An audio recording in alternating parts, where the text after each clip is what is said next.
사람들은 말하죠. 가족이 세상에서 가장 안전한 곳이라고. 그게 거짓말인 줄 알았을 때 저는 9살이었습니다. 제일 안전해야 할 그곳. 인형이 늘어선 선반과 오빠가 그려준 그림이 벽에 붙어 있던 바로 그 방에서 오빠는 악마도 차마 하지 못할 짓을 저에게 했습니다. 그리고 아버지는 늘 그 아들만 바라봤죠. 또 꾸며내는구나. 이년아. 14살 제 배 속에서 자라던 생명이 마치 제가 상상으로 지어낸 것처럼 말했습니다. 제 이름은 박지수입니다. 1951년 경상남도 밀양의 작은 탄광촌에서 태어났어요. 아이들에게 목소리가 없던 시절이었습니다. 특히 여자아이에게는요. 여자아이는 조용히 있어야 했고 순종해야 했고 감사해야 했습니다. 오늘 이 무더운 7월 오후 서울 송파구 제 작은 집 베란다에 앉아서 저는 거의 60년 동안 숨겨왔던 이야기를 하기로 결심했습니다. 예쁜 이야기는 아닙니다. 속이 뒤집히고 귀를 막고 싶어지는 그런 이야기예요. 하지만 해야 합니다. 왜냐하면 저와 똑같은 지옥을 겪고 있는 여자아이들이 분명 있을 테니까요. 혼자라고 생각하며 버티고 있을 그 아이들에게 여러분이 지금 이걸 보고 계신다면 댓글로 어디서 보시는지 알려주세요. 제 이야기가 얼마나 멀리 퍼지는지 알고 싶습니다. 그리고 부탁 하나만 더 드려요. 좋아요를 눌러주시고 구독 버튼을 눌러주세요. 여러분의 좋아요 하나하나가, 댓글 하나하나가 많은 사람들이 덮어두려는 이야기를 계속할 힘을 주거든요. 제가 우리 집에 뭔가 크게 잘못됐다는 걸 처음 깨달은 순간을 기억합니다. 7살쯤이었을 거예요. 마당에서 소꿉놀이를 하다가 부엌에서 아버지가 어머니에게 소리 지르는 걸 들었어요. 새로운 일은 아니었습니다. 아버지는 늘 소리를 질렀으니까요. 하지만 그날은 달랐습니다. 여편네가 계집애를 그렇게 감싸면 어떡하노? 이 집은 내가 주인이고 진우가 뒤를 이을 기다. 진우 오빠, 저보다 5살 많은 오빠였습니다. 검은 머리에 키가 일찍부터 컸고 할아버지를 닮아 유난히 큰 눈에 쌍꺼풀이 깊었어요. 우리 집안 사람들 중에 오빠만큼 눈이 큰 사람은 없었죠. 동네 사람들은 늘 말했습니다. 진우는 참 잘생겼다. 나중에 여자들 마음 많이 아프게 하겠어. 그들이 몰랐던 건 오빠가 제일 먼저 부술 마음이 바로 제 것이라는 거였죠. 아버지, 박용철은 잘못된 시대에 태어난 사람이었습니다. 여자는 섬기려고 있고 사내는 울면 안 되고 아들 하나가 딸 10보다 낫다고 믿는 사람이었죠. 탄광에서 일했어요. 정확히 뭘 하는지는 모르겠지만 늘 소주와 담배 냄새를 풍기며 집에 돌아왔습니다. 기분이 좋을 때는 제 존재를 무시했어요. 기분이 나쁠 때는, 글쎄요. 기분이 나쁠 때는 숨어 있는 게 상책이었습니다. 어머니, 이숙자는 참 이름값 하는 분이셨어요. 작은 체구에 머리는 늘 쪽이 찐 채였고 남의 집 빨래를 해주느라 거칠어진 손을 하고 계셨죠. 애쓰셨어요. 불쌍하게도 당신이 할 수 있는 최선을 다해 절 지키려고 하셨지만 아버지 앞에서는 할 수 있는 게 별로 없었습니다. 조용히 해, 얘야. 아버지가 소리치기 시작하면 어머니는 속삭였습니다. 지나갈 거야. 곧 지나갈 거야. 우리가 살던 집은 방 3개짜리 낡은 집이었어요. 거실 겸 부엌, 부모님 방, 그리고 뒤쪽에 작은 방 하나가 저와 오빠 방이었습니다. 처음에는 제가 아주 어렸을 때는 사이가 좋았어요. 오빠는 나무 타는 법을 가르쳐줬고 뒷산 개울에서 물고기 잡는 법도 알려줬고 휘파람 부는 법도 가르쳐줬습니다. 하지만 제가 자라면서 뭔가 변하기 시작했어요. 천천히 시작됐습니다. 여기서 배회하는 손길, 저기서 이상한 눈빛. 저는 잘 이해하지 못했어요. 어린아이였으니까요. 오빠가 동생을 그렇게 꽉 껴안고 싶어 하는 게 자기 이부자리가 있는데도 제 이부자리에서 자고 싶어 하는 게 정상이라고 생각했습니다. 어머니가 한밤중에 방에 들어와서 오빠가 제 이부자리에 있는 걸 보곤 했어요. 진우야, 내 이부자리로 가거라. 하지만 오빠는 늘 핑계가 있었습니다. 천둥 소리가 무섭다고, 춥다고, 어렸을 때가 그립다고. 아버지는 그게 좋다고 생각했어요. 봐라, 얼마나 사이가 좋노. 이게 진짜 가족이다. 그리고는 자랑스럽게 오빠 등을 두드렸습니다. 오빠는 완벽한 아들이었으니까요. 아버지처럼 야구도 하고 술도 마시고 욕도 했으니까요. 똑 닮은 부자였습니다.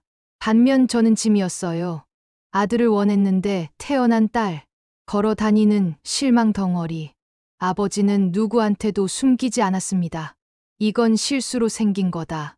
친구들에게 저를 가리키며 말했죠. 근데 뭐, 하늘이 그리 정하신 건데, 뭔가 정말 이상하다는 걸 처음 느낀 건 부활절 일요일이었습니다. 제가 9살쯤이었어요. 어머니가 바느질해 주신 노란색 원피스를 입고 있었죠. 온 친척이 모였어요. 삼촌들, 사촌들로 집이 가득 찼습니다.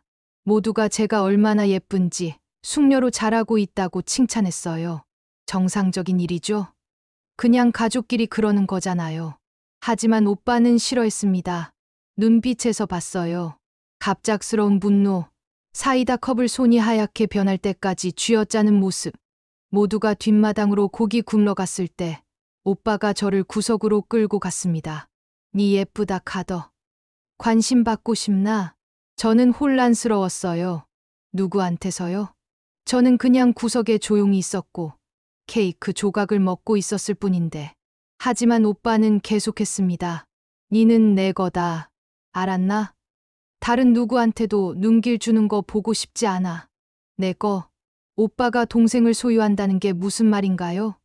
하지만 그날, 바로 그 순간, 뭔가 변했습니다. 오빠가 저를 보는 눈빛이 달라졌어요. 소유욕이 담긴 위험한 눈빛. 그리고 저는 정확히 이해하지는 못했지만 두려움을 느꼈습니다. 등골을 타고 올라와 속을 뒤집는 그런 차가운 두려움을요. 어머니한테 말하려고 했습니다. 엄마, 오빠가 이상해요. 어머니는 설거지를 하고 계셨어요. 비눈물 가득한 손으로, 늘 피곤해 보이는 얼굴로. 잠깐 멈추시더니 저를 보셨습니다. 그리고 저는 봤어요. 어머니가 알고 있다는 걸, 이해하고 있다는 걸. 하지만 동시에 제가 느끼는 것과 똑같은 두려움도 받습니다. 내 착각이다, 얘야. 오빠는 널 사랑해. 그냥 지키려는 거야. 그리고는 너무 세게 접시를 문질렀습니다. 마치 우리 둘 다 알지만 말할 수 없는 진실까지 문질러 지울 수 있다는 듯이. 그때 저는 끔찍한 걸 깨달았습니다. 저는 혼자라는 것을. 아버지는 오빠 편, 어머니는 너무 무서워서 아무것도 할 수 없는 분. 그리고 저는 9살 여자아이는 옆방에서 자는 괴물을 상대해야 했습니다. 상황은 점점 나빠졌습니다. 오빠는 제가 샤워할 때 화장실에 들어오기 시작했어요. 수건 가져왔다. 그렇게 말하면서 그냥 서서 쳐다봤습니다. 저는 구석으로 몸을 움츠렸고 손으로 몸을 가리려고 했지만 오빠는 나가지 않았어요. 뭘 그러노? 나 오빤데. 부끄러워할 거 없잖아. 저는 옷을 입은 채로 씻기 시작했습니다. 정말이에요. 옷을 입고 화장실에 들어가서 문을 잠그고 샤워 칸 안에서만 옷을 벗었어요. 그런데도 오빠는 방법을 찾았습니다. 문을 부숴버렸죠. 급하다고 했어요. 어머니는 부러진 문고리를 보며 불평하셨고 아버지는 제 부주의 탓이라고 했습니다. 밤이 더 심했어요. 훨씬 더. 오빠는 모두가 깊이 잠들 때까지 기다렸다가 제 방에 왔습니다. 처음에는 그냥 이부자리 끝에 앉아서 제 머리를 쓰다듬었어요. 니 예쁘다. 알지? 우리 집안에서 제일 예뻐. 저는 자는 척했습니다. 눈을 꽉 감고 오빠가 가기를 기도했어요. 가끔은 통했습니다. 가끔은 그렇지 않았고요. 11살이 됐을 때 상황은 완전히 통제 불능이 됐습니다. 제 생일날이었어요. 어머니가 소박한 케이크를 만드셨어요. 옥수수빵에 딸기잼을 바른 것. 우리 넷이서 생일 축하 노래를 불렀습니다. 친구도 없고 파티도 없이. 아버지는 어디선가 주워온 낡은 인형을 주셨어요. 이제 이런 거 가지고 놀 나인 아닌데 그래도 받아라. 오빠는 목걸이를 줬습니다. 싸구려 플라스틱 목걸이, 1,000원짜리 가게에서 파는 그런 거였지만 큰 의식처럼 건넸어요. 우리 예쁜 동생한테. 그리고 모두가 보는 앞에서 저를 껴안았습니다. 너무 오래, 너무 꽉. 오빠 손이 제 등을 타고 내려가더니 있으면 안 되는 곳에서 멈췄습니다. 저는 절망적으로 어머니를 봤어요. 어머니는 고개를 돌리셨습니다. 그날 밤, 오빠는 또 제 방에 왔습니다. 하지만 이번엔 달랐어요. 이번엔 그냥 쳐다보기만 하지 않았습니다. 이제 다 컸다. 오빠가 제 귀에 속삭였습니다. 배울 때가 됐어. 저는 이불이 흔들릴 정도로 떨었어요. 소리를 지르려고 했지만 오빠가 제 입을 막았습니다. 조용히 해. 소리 지르면 아빠한테 네가 구멍가게 민기랑 몰아놨다고 할 거다. 아빠가 뭘 할지 알지? 알았습니다. 당연히 알았죠. 어머니가 가스 배달 아저씨한테 웃었다고 일주일 동안 맞는 걸 봤으니까요. 제가 동네 남자애들한테 몸을 팔았다고 아버지가 생각하면 어떻게 될지 상상이 갔습니다. 그래서 저는 조용히 있었습니다. 베개를 물고 조용히 있었습니다. 오빠가 오늘도 제가 말로 하기 힘든 짓을 하는 동안 아팠습니다. 너무 아파서 죽을 줄 알았어요. 하지만 육체적 고통은 영혼의 고통에 비하면 아무것도 아니었습니다. 이게 일어나고 있는데 아무도 도와주지 않는다는 사실을요. 다음 날 저는 거의 걸을 수가 없었어요. 어머니가 눈치채셨습니다. 당연히요. 지수야, 왜 그러노? 왜 다리를 절뚝거리노? 넘어졌다고 거짓말했습니다. 어머니는 더 이상 묻지 않으셨어요. 하지만 오빠가 안 볼 때 상처에 소독약을 발라주셨습니다. 손이 떨리고 눈물이 조용히 흘러내렸지만 아무 말씀도 안 하셨습니다. 한 번도 하지 않으셨어요. 그날 밤부터 그게 일상이 됐습니다. 일주일에 두세 번, 때로는 더 자주. 오빠는 모두가 잠들 때까지 기다렸다가 왔습니다. 저는 몸에서 마음을 분리하는 법을 배웠어요. 놀랍죠? 필요할 때 마음이 육체를 벗어날 수 있다는 게. 저는 상상했습니다. 제가 날고 있다고, 하늘을 나는 자유로운 제비라고, 어디든 좋으니 그 이부자리가 아닌 곳에 있다고. 아버지는 계속 오빠가 최고라고 생각했습니다. 둘이서 술집에 가고 취해서 돌아와 노래를 불렀어요. 이게 내 아들이다. 동네 사람들이 다 들으라고 외쳤습니다. 진짜 사내대장부지. 저 재미없는 계집애 지수하고는 다르지. 저는 눈에 띄게 시들어갔습니다. 제대로 먹지도 않고 말도 하지 않게 됐어요. 학교에서 선생님들이 물었습니다. 집에 문제 있냐고. 고개를 끄덕였어요. 아니요. 뭐라고 말하겠어요? 누가 믿어주겠어요? 오빠는 모두의 사랑이었어요. 잘생기고 예의 바르고 친절했죠. 할머니들 장바구니도 들어드리고 동네 꼬마들이랑 공놀이도 해주는 완벽한 아들. 문이 닫히면 괴물이 된다는 걸 아무도 상상하지 못했습니다. 거의 모든 걸 말할 뻔한 날이 있었어요. 옆집 최 아줌마한테였습니다. 남편을 탄광사고로 여의고 혼자 사시는 분이었어요. 그분은 남들과 달랐어요. 남편도 없이 혼자 사시고 집 밖에서 일하셨죠. 다른 여자들은 뒤에서 수근거렸습니다. 제대로 된 여자가 아니라고. 하지만 아줌마는 항상 제게 친절하셨어요. 지수야, 내 안 좋아 보이는구나. 어느 날 교회 뒤에서 우는 저를 발견하고 말씀하셨습니다. 무슨 일 있니? 저는 입을 열었어요. 말들이 거기 있었습니다. 혀끝에 오빠가 이상한 짓을. 하지만 그때 아버지가 생각났습니다. 뭘 할 수 있는 사람인지. 저한테뿐만 아니라 어머니한테, 끼어드는 사람 누구한테든. 그래서 입을 다물었습니다. 아무것도 아니에요. 아줌마, 그냥 친구랑 싸워서 슬퍼요. 아줌마는 믿지 않으셨어요. 눈빛에서 알 수 있었죠. 하지만 더 이상 묻지 않으셨습니다. 몇 년 후 모든 일이 벌어진 뒤에 아줌마가 저를 찾아오셨어요. 지수야, 난 알았어. 알면서 아무것도 안 했어. 용서해줘. 저는 용서했습니다. 당연히요. 아줌마가 뭘 할 수 있었겠어요? 그 시절에는 아무도 이런 얘기를 하지 않았습니다. 가족의 비밀이었고, 금기된 주제였고, 침묵 속에 짊어지는 수치였습니다. 13살이 됐을 때 제 몸이 변하기 시작했습니다. 가슴이 자라고 허리가 나오고 아무도 설명해주지 않은 생리가 시작됐어요. 어머니가 낡은 천 몇 장을 주시며 말씀하셨습니다. 이제 다 컸다. 조심해라. 뭘 조심하라는 건가요? 저는 이미 세상의 모든 조심을 다하고 있었는데, 아무 소용이 없었는데, 오빠는 제 몸의 변화와 함께 더 심해졌습니다. 마치 제가 더 가치 있는 전리품이 된 것처럼요. 밤에 방문이 늘어났습니다. 때로는 모두가 잠들 때까지 기다리지도 않았어요.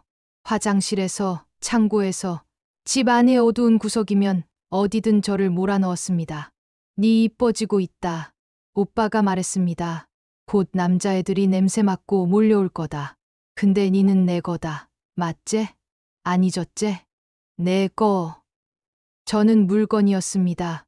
사물, 오빠의 개인 재산, 도장 찍힌, 그리고 최악은 모두가 이걸 당연하게 여기는 것 같았다는 거예요. 아버지는 늘 말했습니다. 진우가 네 시집갈 놈 고를 거다. 마을 총각들 다 아는 기도 누가 제대로 된 놈인지. 아버지는 몰랐습니다. 저를 만진 남자가 바로 그 아들뿐이라는 걸요. 마지막 고비는 12월에 어느 오후에 왔습니다. 지독하게 더운 날이었어요. 모두를 짜증나게 만드는 그런 더위. 아버지는 일하러 가셨고 어머니는 냇가에 빨래하러 가셨어요. 저는 집에 혼자였습니다. 아니, 그와 함께 이리 와봐. 지수야. 둘이 있을 때 좀 즐기자. 달아나려고 했지만 오빠가 더 빨랐어요. 머리채를 잡아 끌어 방으로 끌고 갔습니다. 이번엔 저는 싸웠습니다.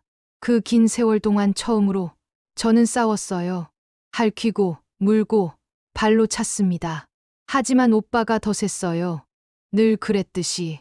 이제 센 척하나? 버릇을 가르쳐줘야겠네. 그날의 교훈은 다른 모든 때를 합친 것보다 더 아팠습니다. 끝났을 때 저는 피를 많이 흘리고 있었어요. 오빠는 시트에 피를 보고 어깨를 으쓱했습니다. 엄마 오시기 전에 치워.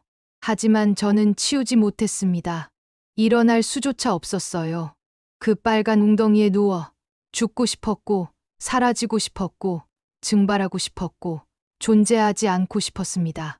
그렇게 어머니가 저를 발견하셨습니다.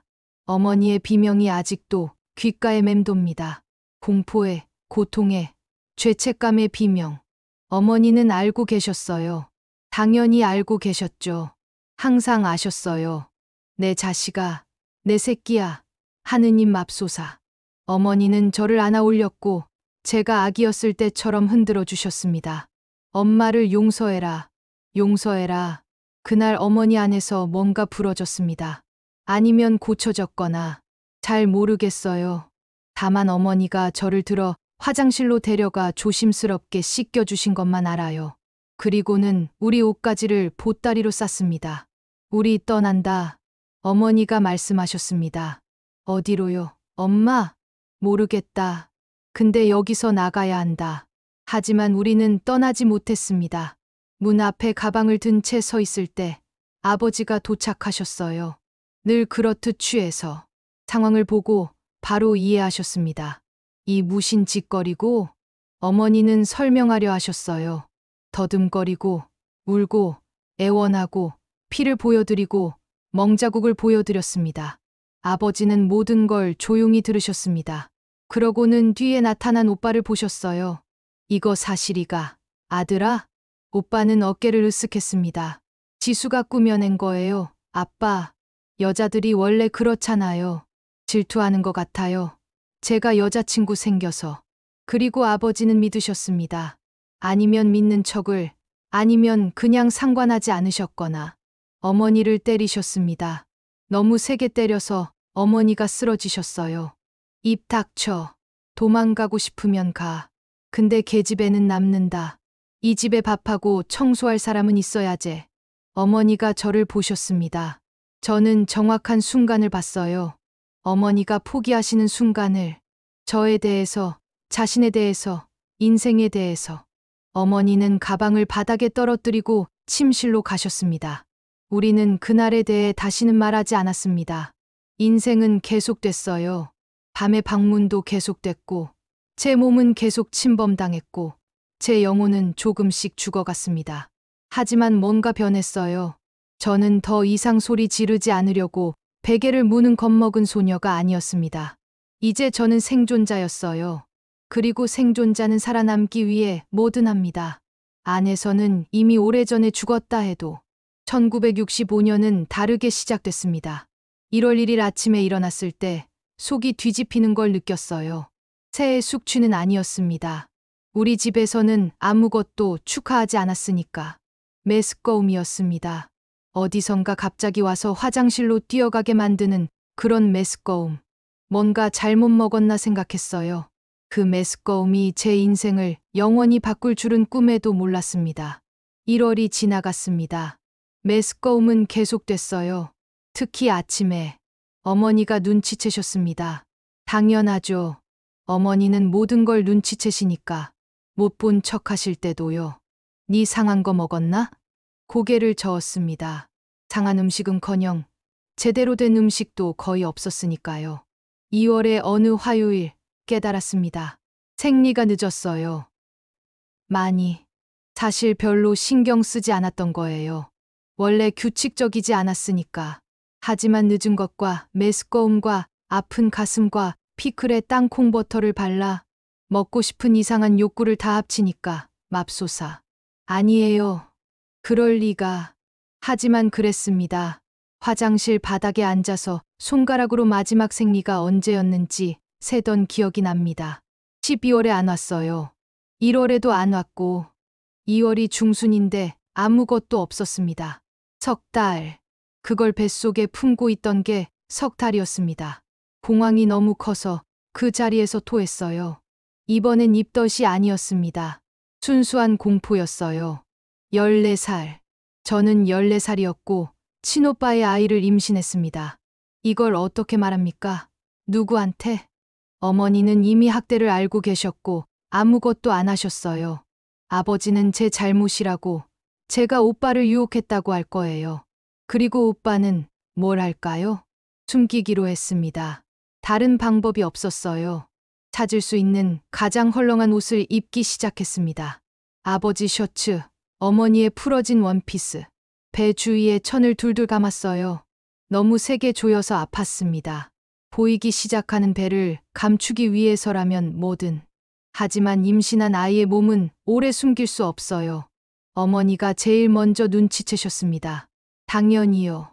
3월의 어느 아침, 제가 옷을 갈아입고 있을 때 방에 들어오셨어요. 이미 불러온 배를, 부은 가슴을, 나타나기 시작한 튼살을 보셨습니다. 어머니 얼굴에서 피가 쑥 빠졌어요. 지수야, 니 혹시... 저는 울기 시작했습니다. 몇 달 만에 처음으로 진짜 울었어요. 아무도 귀찮게 하지 않으려고 배운 그 조용한 울음이 아니라 숨도 쉴 수 없을 만큼 흐느꼈습니다. 엄마, 난 원한 게 아니에요. 진짜로 원한 게 아니에요. 오빤 계속. 어머니가 저를 세게 안아주셨어요. 몇 년 만에 처음으로. 우리는 함께 울었습니다. 그 차가운 방바닥에서 같은 불행에 산산조각난 두 여자가 아버지한테 말해야 한다. 어머니가 마침내 말씀하셨습니다. 제 안에서 피가 얼어붙었어요. 안 돼요. 엄마, 제발, 절 죽일 거예요. 그럼 어쩌란 말이가. 지수야? 곧 못 숨길 거 아이가. 어머니 말씀이 맞았어요.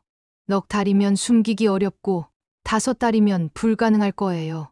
하지만 두려움이 이성보다 컸습니다. 조금만요. 조금만 더요. 어머니는 동의하셨습니다. 불쌍하게도 어머니도 아버지가 무서우셨으니까. 하지만 몰래 저를 돌보기 시작하셨어요. 추가 음식을 아껴두시고 메스꺼움을 완화시키는 약초차를 끓여주시고 튼살이 너무 생기지 않도록 배에 기름을 발라주셨습니다. 오빠는 계속 제 방에 왔습니다. 말하기 이상하지만 아무것도 눈치채지 못했어요. 남자들은 원하면 그렇게 둔할 수 있나 봐요. 하던 짓을 하고 떠났고 제 몸이 변하고 있다는 걸. 제가 신음하는 게 쾌감에서가 아니라 쾌감이었던 적은 한 번도 없었지만 때문이라는 걸, 배 속에서 아기가 자라면서 모든 게 더 아프다는 걸 전혀 몰랐습니다. 4월이 왔고 제 절망은 커졌습니다. 배는 이미 완전히 숨길 수 없게 됐어요. 무더운 날씨에도 쇼를 항상 두르고 다니기 시작했습니다. 학교에서는 허리가 아파서 그렇다고 둘러댔어요. 그래서 구부정하게 걷는다고. 선생님들은 믿으셨어요.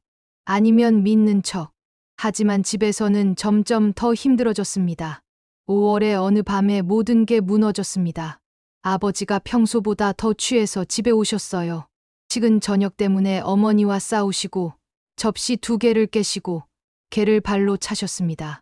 오빠가 진정시키려 했지만 이번엔 좋아하는 아들도 성공하지 못했어요. 저 지수는 어디 있노? 고함을 치셨습니다. 저는 방에 숨어서 제 존재를 잊으시길 기도했어요. 하지만 그날은 운이 없었습니다. 문을 발로 차 부수셨어요. 구석에 웅크린 채 숄로 배를 가리려는 저를 보셨습니다. 2걸음 제게 다가오시더니 멈추셨어요. 눈이 제 얼굴에서 배로, 다시 얼굴로, 다시 배로. 그거 벗어. 아빠, 벗으라 하잖아. 떨리는 손으로 숄을 벗었습니다. 서 있었어요. 얇은 옷 아래로 5달 된 배가 선명하게 보였습니다. 침묵이 어떤 고함보다 더 끔찍했어요. 아버지 얼굴이 빨개지고 보랏빛이 되고 눈알이 튀어나올 것 같았습니다. 마침내 말씀하셨을 때 목소리는 낮고 위험했습니다. 누구 새끼고? 입을 열었지만 소리가 나오지 않았어요. 누구 새끼라 하는교? 어떻게 대답합니까? 숙자야, 가만 있어. 어머니가 끼어들려 하셨습니다. 아버지가 쳐다보지도 않고 어머니를 때리셨습니다. 입 닥치고 있어. 저에게 다시 시선을 돌리셨어요. 알았다. 알았어. 네가 개년이란 걸 늘 알았제. 누구고? 구멍가게 민기. 정육점 종업원? 몇 명이고? 이 쌍년아. 그 말들이 칼보다 더 깊게 베었습니다. 14살. 오빠한테 임신당한 채. 그런데 아버지가 제게서 본 건 그거였어요. 아빠, 난 안 그랬어요. 저는 날 아버지라 부르지 마. 난 이런 더러운 년의 애비가 아니다. 그때 오빠가 방에 들어왔습니다. 상황을 보고 즉시 이해했지만 얼굴에서 본 건 두려움이나 죄책감이 아니었어요. 분노였습니다. 무슨 일이에요? 네 동생 말이다. 아버지가 저를 혐오스러운 동물처럼 가리켰습니다. 인연이 뱃속에 뭘 담았다. 오빠가 저를 봤어요. 우리 눈이 1초 동안 마주쳤습니다. 그 1초 안에 오빠는 제가 말하려 한다는 걸 알았어요. 제 얼굴에서 봤죠. 그리고 먼저 행동하기로 결정했습니다. 알고 있었어요. 오빠가 침착하게 말했습니다. 지수가 주유소 민기랑 여러 번 만나는 거 봤어요. 말씀드리려고 했는데 안 믿으실 것 같아서요. 민기. 저를 거의 쳐다보지도 않던 16살 소년. 하지만 이름만 언급해도 아버지가 완전히 폭발하기에 충분했습니다. 그 개새끼를 죽여버린다. 그리고는 문 밖으로 나가셨어요. 비틀거리고 취했지만 결연하게 오빠가 아버지를 따라갔습니다. 말리려는 게 아니라 이야기가 제대로 박히도록 하려고. 저는 어머니와 둘이 남았습니다. 어머니가 연민과 절망이 섞인 눈빛으로 저를 보셨어요. 왜 진실을 말하지 않았노? 도움이 됐을까요? 저는 대답했어요. 너무 지쳐서 울 수도 없었습니다. 아빠가 믿었을까요? 어머니는 대답하지 않으셨어요. 우리 둘 다 답을 알았으니까. 그 다음 일어난 일은 더 끔찍한 지옥이었습니다. 아버지는 민기를 찾아갔고 엄청난 소동을 벌였어요. 민기네 가족은 겁에 질렸고 민기가 저를 만진 적이 없다고 맹세했습니다. 사실이었어요. 하지만 아버지는 이미 온 동네에 퍼뜨렸습니다. 주유소 아들놈이 딸의 순결을 더럽혔다고. 2주 안에 민기네 가족은 마을을 떠났습니다. 수치와 협박과 소문에서 도망쳤죠. 무고한 소년이 제 오빠의 죄값을 치렀습니다. 그리고 저는 공식적으로 집안의 수치가 됐어요.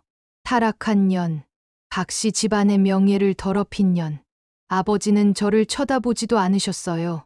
어머니는 몰래 저를 돌보셨지만 늘 너무 무거운 짐을 진 사람의 표정이었습니다. 오빠는 영웅이 됐어요. 가족의 명예를 지키려 했던 오빠. 동생의 부적절한 행동을 아버지에게 경고하려 했던 오빠. 역겹습니다.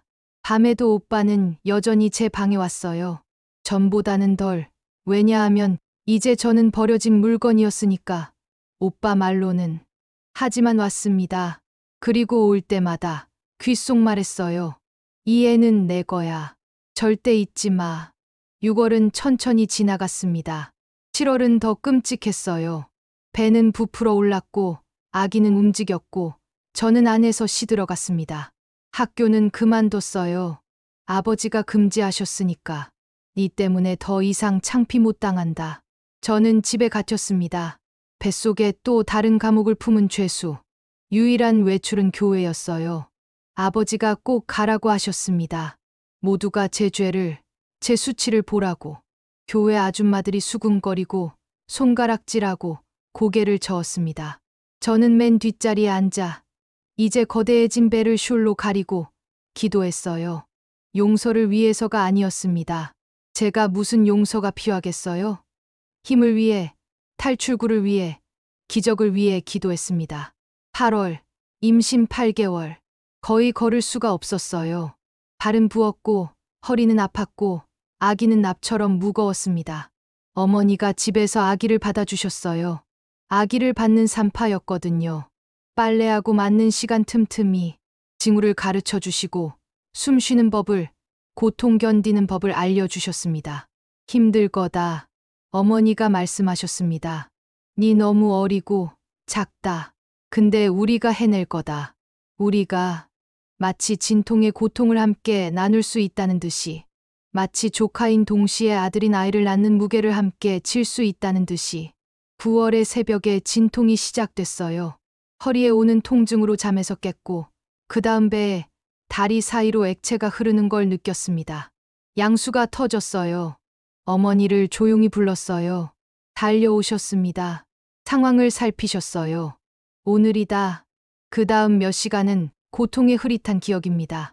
소리 안 지르려고 천을 깨물었어요. 집안 남자들을 깨우지 않으려고. 어머니는 물을 끓이고 깨끗한 헝겊을 준비하고 격려의 말을 속삭였습니다. 힘내, 얘야. 숨 쉬어. 그래, 잘한다. 거의 다 왔어. 하지만 거의 끝난 게 아니었어요. 아기가 거꾸로였어요. 돌아가지 않았습니다. 어머니도 저만큼 땀을 흘리셨어요. 숙련된 손으로 아기를 돌리려 애쓰시며 성모님, 제 딸을 도와주소서. 시술 사이사이 기도하셨습니다.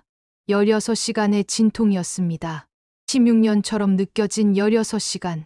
아기가 마침내 나오기로 결정했을 때 저는 더 이상 밀어낼 힘이 없었어요. 한 번만 더, 지수야. 딱 한 번만. 그리고 마지막 고통의 물결 속에서 태어났습니다.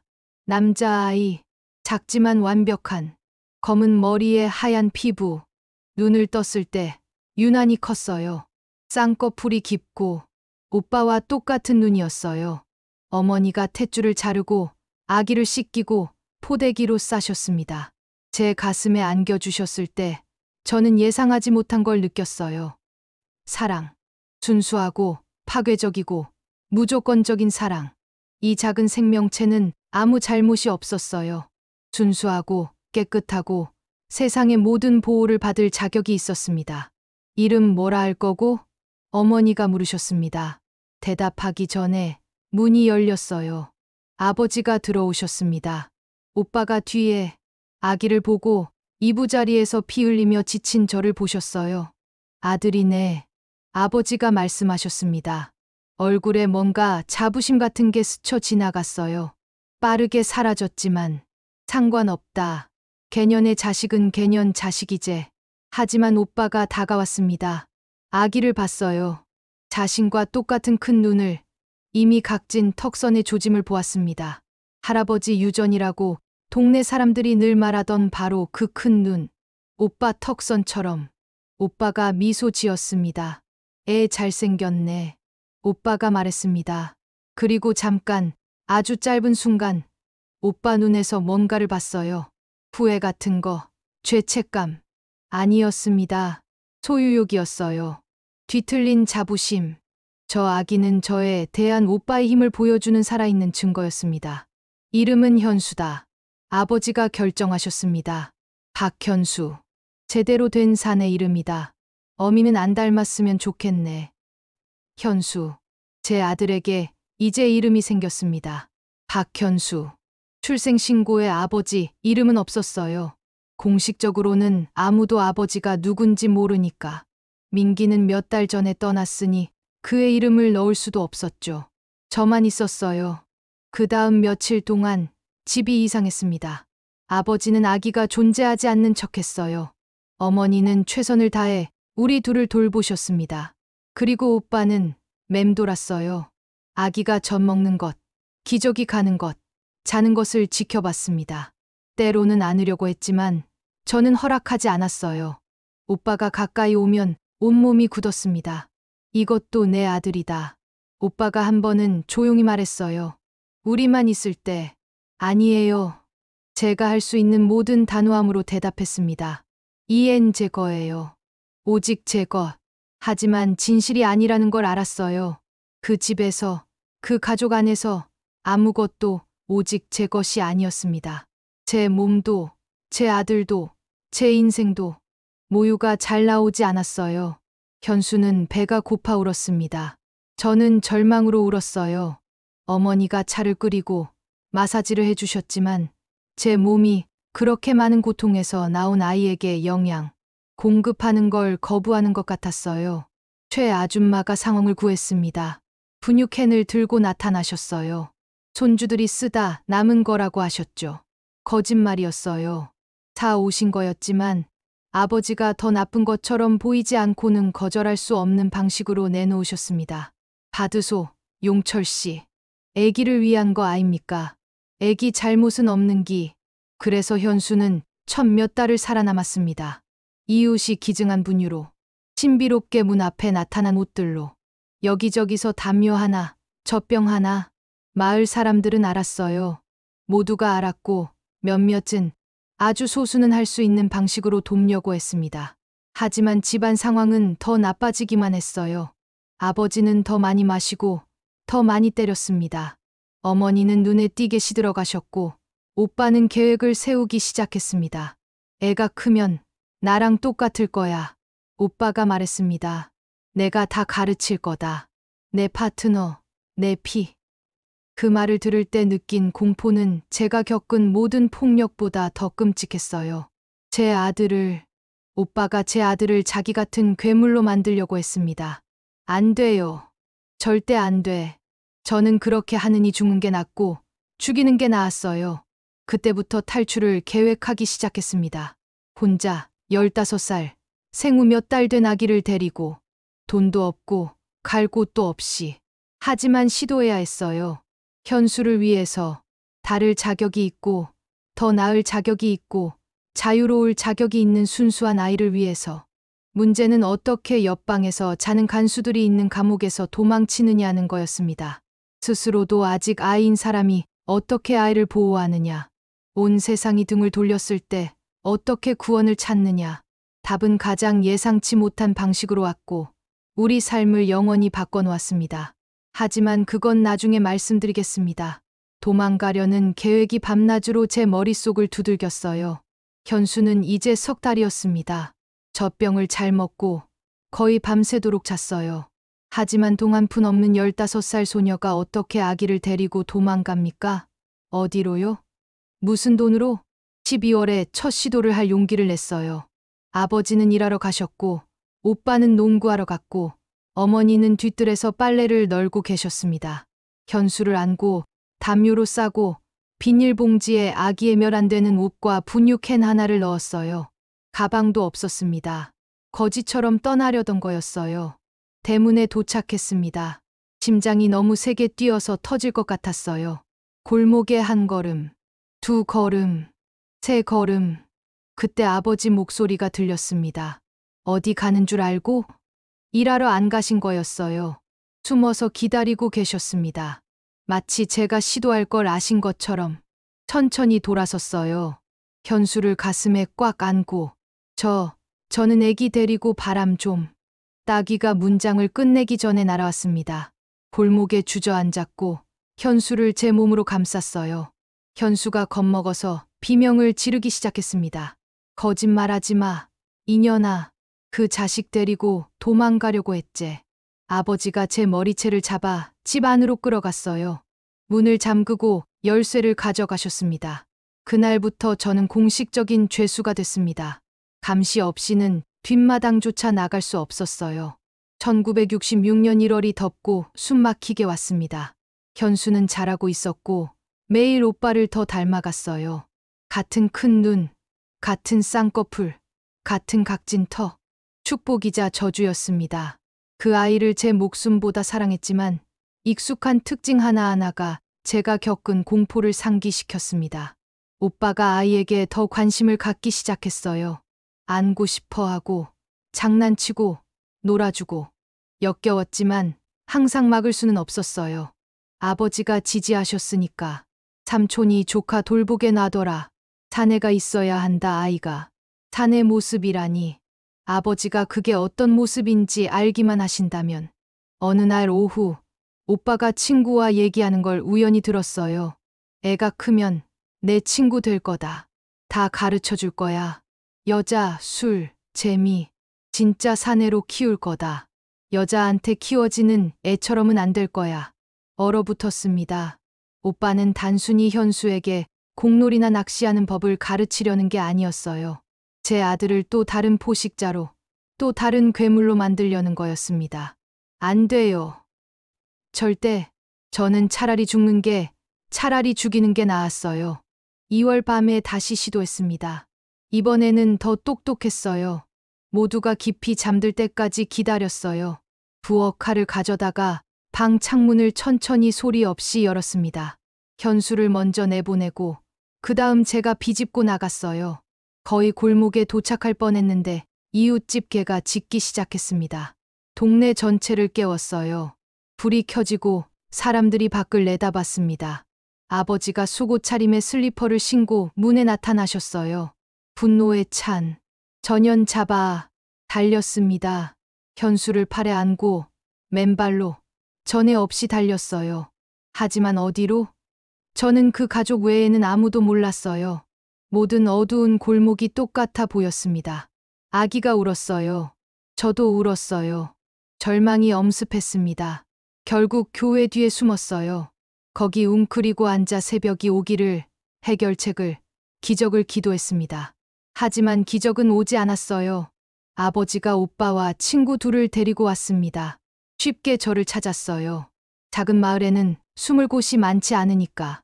그때 맞은 매는 거의 저를 죽일 뻔했습니다. 의식을 잃을 때까지 맞았어요. 이틀 후에 깨어났을 때 온몸이 멍투성이었고 눈이 너무 부어서 거의 뜰 수가 없었습니다. 다음번에는 널 죽인다. 아버지가 약속하셨어요. 그리고 그 자식도 의심하지 않았어요. 아버지 눈의 증오는 진짜였고 만질 수 있을 만큼 실제했습니다. 다시 도망치려 시도하면 관 속에서 눈을 뜰 거예요. 만약 눈을 뜬다면 3월이 지나고 4월도 저는 그 집에서 유령처럼 살았어요. 현수를 돌보고 집안일을 하고 선을 넘으면 맞았습니다. 오빠는 밤에 계속 방문했어요. 원할 때면. 이제 저는 쓴 것, 망가진 것이었지만 여전히 왔습니다. 넌 아직도 내 거야. 오빠가 말했어요. 애를 몇 명 낳든 애들, 복수형. 다시 임신할 공포가 저를 집어삼켰어요. 하지만 뭘 할 수 있었나요? 문을 잠그는 건 소용없었어요. 부숴버리면 그만이니까. 소리 지르는 것도 안 됐어요. 더 맞을 뿐이었어요. 저항하는 건 불가능했습니다. 오빠가 더 셌으니까. 5월에 미나를 만났어요. 제 또래 소녀로 교회에 나오기 시작했습니다. 가족이 서울에서 왔대요. 아버지가 은행원으로 정근 왔다고. 그 가족은 달랐어요. 마을 사람들과는. 미나는 바지를 입고 욕을 하고 몰래 담배를 피웠어요. 처음에는 무서웠습니다. 그 다음엔 매료됐어요. 미나는 제가 되고 싶었던 모든 것이었습니다. 자유롭고 용감하고 자기 주인. 예배 후에 얘기하기 시작했어요. 미나는 판단하지 않았고 다른 사람들처럼 뒤에서 수군거리지도 않았습니다. 애기 몇 개월이야? 어느 날 물었어요. 8개월이요. 아빠는? 아빠 없어요. 미나가 저를 다른 여자만 이해할 수 있는 그런 눈빛으로 봤어요. 아빠는 항상 있어. 문제는 얘기할 가치가 있느냐는 거지. 저는 얘기하지 않았어요. 하지만 미나가 어쨌든 이해한 것 같아요. 우리 우정은 천천히 자랐습니다. 미나가 하잘것없는 핑계로 우리 집에 나타나기 시작했어요. 책을 빌리러, 요리법을 물으러. 아버지는 미나를 좋아하지 않으셨어요. 처녀는 제대로 된 여자가 아니다. 하지만 어머니가 방문을 지지하셨어요. 친구가 있으면 좋다고. 아무도 몰랐던 건 미나가 저를 도와 계획을 세우고 있다는 거였어요. 미나는 서울에 연줄이 있었어요. 새로운 보호시설, 저 같은 여자들을 위한 안전한 곳들, 질문하지 않는 곳들. 근데 표 살 돈이 필요해. 미나가 설명했어요. 그리고 일자리 구할 때까지 버틸 뭔가가. 돈. 항상 그 빌어먹을 돈. 집에 갇혀 있는 소녀가 어디서 돈을 구합니까? 답은 가장 예상치 못한 곳에서 왔어요. 6월이 마을에 광복절 준비와 함께 왔습니다. 불꽃놀이, 퍼레이드, 고기 굽기. 아버지가 가족이 참여한다고 결정하셨어요. 체면, 항상 체면. 저에게 깅엄 원피스를 입히고 머리에 리본을 달게 하셨어요. 현수는 제 팔에 안겨 작은 한복을 입었습니다. 행사에서 아버지가 친구들과 술 마시고 오빠가 여자애들과 춤추는 동안 저는 혼자 있을 순간을 얻었어요. 모두에게서 떨어진 벤치에 앉아 현수를 흔들었습니다. 현수는 소음에 불안해했어요. 그때 그분이 다가오셨습니다. 시장 부인, 강혜진 여사, 부자였고 우아했고 자식이 없으셨어요. 모두가 아기를 가질 수 없어서 괴로워한다는 걸 알았죠. 잠깐 안아봐도 될까? 강 여사가 현수를 그리움으로 죽을 것 같은 표정으로 보며 물었어요. 허락했습니다. 강 여사가 그렇게 조심스럽게, 그렇게 부드럽게 안아 올렸어요. 낯선 사람을 경계하던 현수가 바로 진정됐습니다. 심지어 미소까지 지었어요. 이쁜 애. 강 여사가 속삭였어요. 정말 이쁘다. 우리는 침묵 속에 거기 있었어요.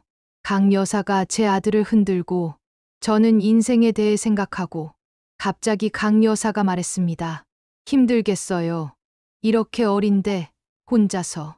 그래요. 동의할 수밖에 없었어요. 척할 힘이 없었습니다. 도움이 필요하면 뭐든지. 강 여사 눈을 들여다봤습니다. 거기서 친절을 봤어요. 진짜 친절. 교회 아줌마들의 가짜 자선이 아닌 진심이세요? 아주 진심이에요. 그렇게 시작됐습니다. 강 여사가 몰래 저를 돕기 시작했어요. 구옥꾸러미를 보내고 현수 옷을, 때로는 돈을, 항상 조심스럽게, 항상 제3자를 통해. 아버지는 교회 자선이라고 생각하셨어요. 강 여사가 주신 돈으로 저는 탈출 자금을 모으기 시작했어요. 매트리스 안감에 기저귀 사이에 안전하다고 생각하는 구석 어디든 지폐를 숨겼습니다. 한 푼 한 푼, 한 장 한 장. 7월이 날아갔습니다. 현수는 이미 기어 다니고 첫 단어들을 옹알이로 말했어요. 엄마가 첫 번째였습니다. 너무 울었어요. 그게 모든 것에도 불구하고 제가 엄마라는 증거였어요. 진짜 엄마. 그냥 낳기만 한 소녀가 아니라 8월에 또 다른 좌절된 시도를 했어요. 이번엔 집을 떠나지도 못했어요. 오빠가 밤에 가방 싸는 걸 잡았거든요. 어디 여행 가나? 현수가 열이 나서 보건소에. 거짓말쟁이. 오빠가 그 냉소적인 미소로 다가왔어요. 벽으로 몰아넣었습니다. 거짓말쟁이한테는 어떻게 하는지 알제? 목에 손을 대고 조였어요. 죽일 만큼은 아니고 그냥 할 수 있다는 걸 상기시킬 만큼만. 다시 도망가려고 하면 너 죽이는 건 아버지가 아니고 나다. 그리고 그 자식도. 뭐 우린 또 만들 수 있으니까. 안 그래? 현수에 대한 협박이 저를 무너뜨렸어요. 저는 뭐든 견딜 수 있었지만 아들을 잃는 건 안 됐어요. 가방을 풀었어요. 당분간은 계획을 철회했습니다. 9월이 왔고 함께 현수의 첫 생일이 왔어요. 가진 밀가루로 소박한 케이크를 만들었습니다. 조용히 생일 축하 노래를 불렀어요. 아버지는 소란을 좋아하지 않으셨으니까. 현수가 손뼉을 치고 크림으로 얼굴을 범벅으로 만들었어요. 잠깐, 아주 짧은 순간, 우리는 그냥 엄마와 아들이 인생을 축하하는 것이었습니다. 하지만 현실은 빠르게 돌아왔어요. 그날 밤 오빠가 너무 많이 마셨어요. 비틀거리고 소주 냄새를 풍기며 제 방에 들어왔습니다. 오늘로 1년이네. 오빠가 임시 요람에서 자는 현수를 보며 말했어요. 내 아들이 태어난 지 오빠 아들 아니에요. 웃음. 유머 없는 추한 웃음. 아니, 잘 봐봐. 눈, 턱. 내 붕어빵이잖아. 나가요. 네 방. 더 많은 웃음. 여긴 이것은 아무것도 없다. 방도 아니고 아들도 아니고 넌 내 거야. 잊었나? 오빠가 저를 붙잡았어요. 싸우려고 했지만 오빠는 강했고 취했고 폭력적이었어요. 현수가 소란의 잠에서 깨어 울기 시작했어요. 닥치게 해. 오빠가 으르렁거렸습니다. 빠져나와 요람으로 달려갔어요. 현수를 흔들었습니다. 달래려고 필사적으로. 뒤에서 오빠가 다가오는 걸 느꼈어요. 둘이 함께 있는 거 보기 좋네. 엄마와 아들, 우리 가족, 우리 가족. 목구멍으로 담즙이 올라왔어요. 현수를 더 세게 안았습니다. 마치 제 몸으로 보호할 수 있다는 듯이. 언젠가는 오빠가 계속했어요. 술에 취해 흐릿한 목소리로. 언젠가는 말해줄 거야. 진짜 아빠가 누군지. 그럼 우리 셋이 진짜 가족이 될 거야. 그게 마지막 한계였어요. 거기 그 순간 팔에 아들을 안고 등 뒤에 그 괴물을 두고 결심을 했습니다. 도망갈 거예요. 목숨을 걸더라도. 하지만 현수를 거기서 데려갈 거예요. 그 지옥에서 구할 거예요. 제가 몰랐던 건 기회가 제 상상보다 가까이 있다는 것이었어요. 그리고 가장 비극적인 방식으로 올 거라는 것. 10월이 달랐어요. 아버지가 이상하셨습니다. 더 조용하고 덜 마시고. 처음에는 제 착각인 줄 알았는데 어머니도 눈치채셨어요. 용철이가 이상해. 어느 날 설거지하시며 말씀하셨습니다. 피곤한가 봐. 입맛도 없고. 사실이었어요. 항상 황소 같았던 분이, 강하고 거칠었던 분이 시들어 보이셨어요. 누렇게 뜬 피부, 푹 꺼진 눈. 하지만 아무도 말하지 않았어요. 우리 집에서 걱정을 표하는 건 약함의 표시였으니까. 10월의 어느 아침, 모든 게 바뀌었어요. 부모님 방에서 나는 비명 소리에 잠에서 깼습니다. 현수를 안고 그쪽으로 달려갔어요. 아버지가 바닥에 누워 경련하고 계셨어요. 입에서 거품이 나오고 온몸이 굳어 있었습니다. 어머니는 옆에 무릎 꿇고 앉아 계셨고 잡으려고 애쓰고 계셨어요. 도움 불러. 어머니가 소리쳤어요. 오빠가 나타났어요. 겁먹은 표정으로. 태어나서 처음으로 오빠 눈에서 진짜 공포를 봤어요. 약사한테 전화하러 뛰어갔습니다. 우리가 가진 의사와 가장 가까운 사람이었거든요. 하지만 소용없었어요. 김 약사님이 의료 가방을 들고 도착했을 때 아버지는 거품도 움직임도 숨도 멈추신 상태였습니다. 심장마비예요. 약사님이 진단했어요. 대량 아무것도 할 수 없었을 겁니다. 죽음. 아버지가 돌아가셨어요. 평생 저를 공포에 떨게 한 분이, 모든 학대를 허락한 분이, 저를 쌍년이라고 불렀던 분이 침실 바닥에 잠옷과 슬리퍼 차림으로 죽어 계셨어요. 뭔가 느껴야 했어요. 슬픔, 안도감, 뭐든. 하지만 공허함만 느꼈습니다. 거대한 공허함. 마치 몇 년간 짊어진 무게가 갑자기 사라져서 그것 없이 어떻게 걸어야 할지 모르는 것 같았어요.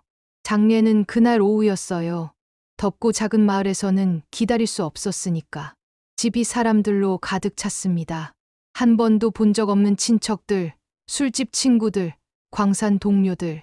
모두 애도하고 모두 박용철이 좋은 사람이었다고 척했어요. 엄격했지만 공정했죠. 그들은 말했어요. 가족을 돌봤어요. 정직한 일꾼. 거짓말. 하지만 모두가 믿고 싶어 하는 거짓말. 오빠가 하룻밤 사이에 집안의 가장이 됐어요. 조문을 받고 장례를 조직하고 결정을 내렸습니다. 오빠 얼굴에서 아버지의 자리를 차지하는 자부심을 봤어요. 새 보스, 새 주인, 공동묘지였어요. 관이 내려가는 걸 보면서 깨달았습니다. 아버지의 죽음이 한 가지를 의미한다는 걸. 기회. 어쩌면 제가 가질 유일한 기회. 저를 가뒀던 분, 감시하던 분, 도망가면 죽이겠다고 협박하던 분이 더 이상 존재하지 않으셨어요. 무덤 건너편에 오빠를 봤습니다. 어머니를 부축하고 있었어요. 헌신적인 아들 역할을 하며. 하지만 오빠 눈이 제 눈과 마주쳤어요. 그리고 애도 속에서, 온갖 연극 속에서 오빠가 미소 지었어요. 작고 조심스러운 미소. 저만을 위한 그 미소가 모든 걸 말해줬습니다. 이제 내가 책임자야. 이제 넌 더욱더 내 거야. 하지만 오빠는 몰랐어요. 몰랐습니다. 바로 그 순간 아버지 관에 흙이 떨어지는 걸 보면서 저는 자유를 계획하고 있었다는 것을요. 우리의 자유, 제 것과 현수의 것. 아버지의 죽음은 비극이 아니었어요. 기적이었습니다. 제가 그토록 오래 기도했던 기적. 장례 후 첫 며칠은 혼란스러웠어요. 사람들이 집을 드나들고 음식을 가져오고 조문했습니다. 어머니는 집을 떠도는 잃어버린 영혼 같았어요. 명령해줄 남편 없이 뭘 해야 할지 모르는. 오빠는 뽐내고 다녔습니다. 가장 노릇을 하며 상속 서류를 받고 문서에 서명하고. 하지만 저는 시간을 낭비하지 않았어요. 그들이 죽음의 관료주의를 처리하는 동안 저는 삶을 계획하고 있었습니다. 미나가 셋째 날 나타났어요. 관습을 신경 쓰지 않는 그 모습 그대로. 기회 잡을 거지? 바닥에서 노는 현수를 봤어요. 14개월. 이미 휘청거리는 다리로 걷고 여기저기 단어를 말하고 그 작은 집보다 나은 것을 누릴 자격이 있는 제 아름답고 똑똑한 아들. 그럴 거예요. 근데 똑똑하게 해야 해요. 언제? 곧요. 그가 모든 걸 완전히 장악하기 전에요. 계획은 간단했어요. 유언장 낭독을 기다리고 저도 딸이니까 뭔가 받을 권리가 있었으니까 제 몫을 챙기고 사라지는 거였어요. 미나는 이미 서울에 사는 사촌과 얘기했대요. 젊은 여자들에게 방을 빌려준다고. 이상적이지는 않지만 시작이었어요. 문제는 변호사가 유언장을 읽었을 때 시작됐습니다. 네, 아버지는 유언장을 남기셨어요. 그리고 뭐라고 생각하세요?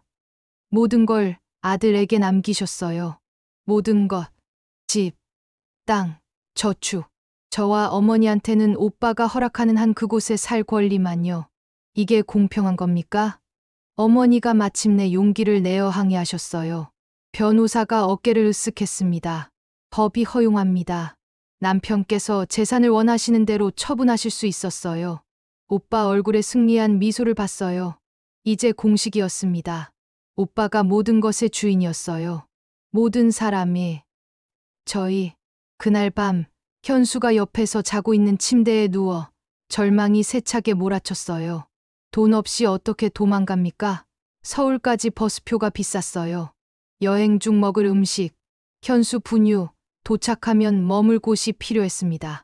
그때 강예진 여사가 생각났어요. 시장 부인, 필요하면 도와주겠다고 하셨었죠. 제안이 아직 유효할까요? 다음 날 현수 약 사러 약국 간다고 둘러댔어요. 거짓말이었지만 어머니가 가게 해주셨어요. 남편 없이 너무 길을 잃으셔서 아무것도 의심하지 않으셨어요. 시장 집으로 달려갔습니다. 거대한 저택, 정돈된 정원, 높은 담장.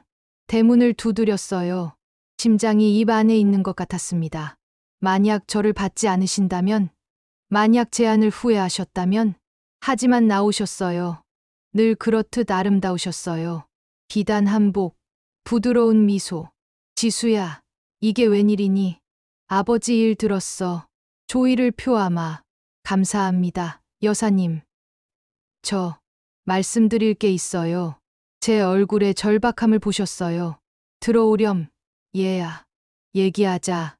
호화로운 거실에서 현수를 무릎에 앉힌 채 수정 장식을 경이롭게 바라보며 모든 걸 말했어요.